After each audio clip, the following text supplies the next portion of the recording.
Mientras viajaba por el sur como comerciante, en una montaña lejana logré distinguir un enorme edificio. Por las torres y techos puntiagudos supe que se trataba de un castillo. Por lo que sabía, no había ciudades o poblados en aquella área, pero aún así tal vez podría venderles algo a aquellos nobles.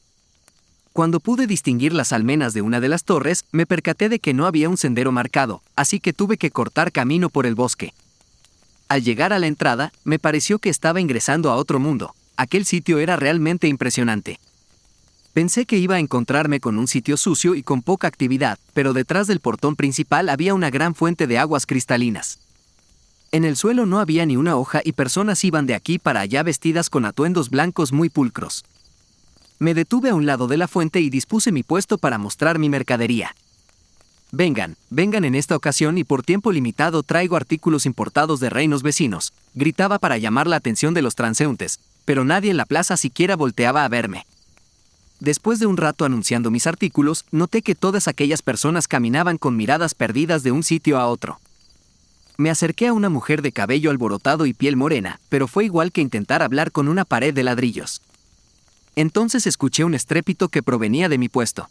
Los caballos relincharon y se encabritaron, arrastrando mi carreta, tiraron mi puesto haciendo que mi mercancía quedara regada en el suelo de la plaza.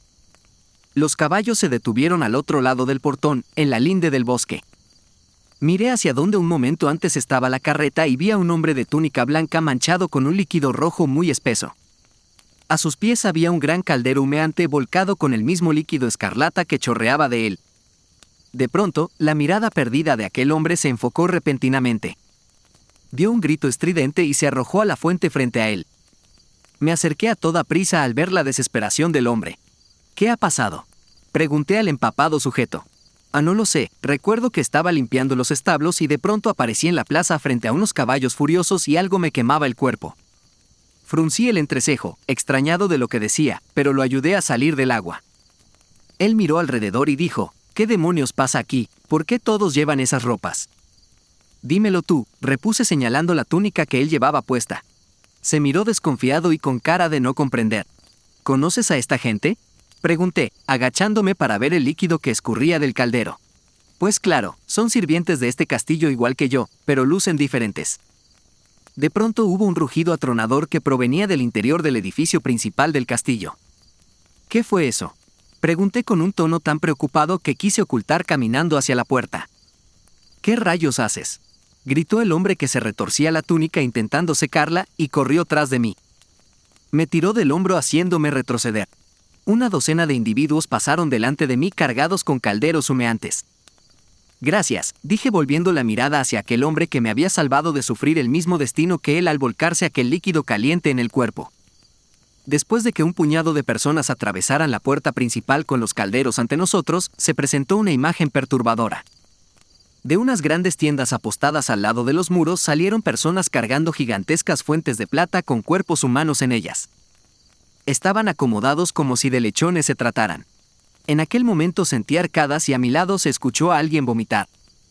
Volteé y aquel hombre empapado estaba a cuatro patas vomitando sin parar. Deberías sentarte, repuse y lo ayudé a levantarse. Lo senté en la orilla de la fuente y para distraerlo un poco le pregunté su nombre. Soy Elías, respondió el hombre con ojos llorosos. Un placer, yo me llamo Relo, comenté dándole golpecitos en la espalda. ¿Estás mejor?, pregunté al afligido. Deberíamos irnos de este sitio, algo realmente perturbador pasa aquí, terminé diciendo. Pero ¿y qué pasará con toda esta gente?, repuso él mirando a su alrededor. Deben estar en el mismo trance en el que yo me encontraba.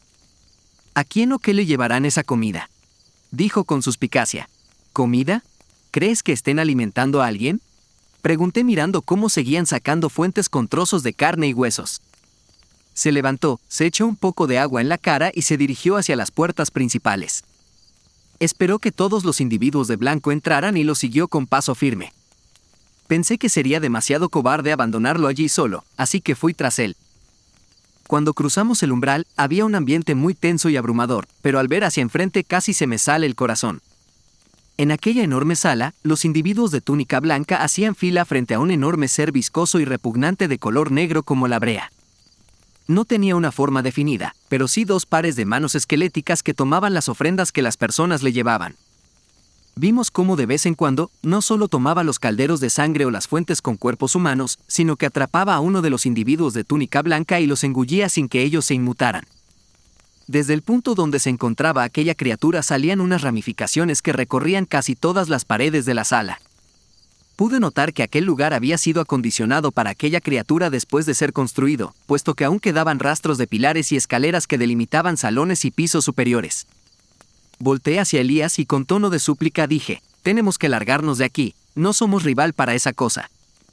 Es más, el seguir con vida ya es un milagro.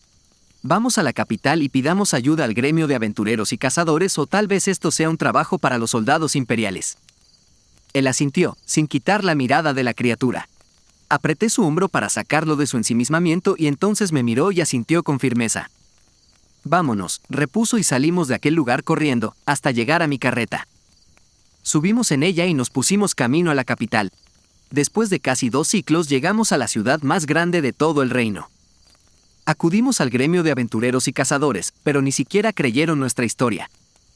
Es más, nos trataron de locos y nos sacaron del lugar. Así que fuimos hasta los cuarteles imperiales. Para nuestra sorpresa, ellos sí nos tomaron en serio. Tuvimos que relatar la historia unas 3 veces mientras un soldado escribía en una hoja de pergamino. «Nos encargaremos de esto», dijo el soldado cuando salimos, y le dio el pergamino a uno de sus compañeros. «Escribe 3 copias, envía una al alguacil del pueblo más cercano de ese lugar, otra al comandante, y guarda la última junto a la que te entrego en los informes», repuso con mucha seriedad aquel hombre. Salimos de los cuarteles un poco anonadados.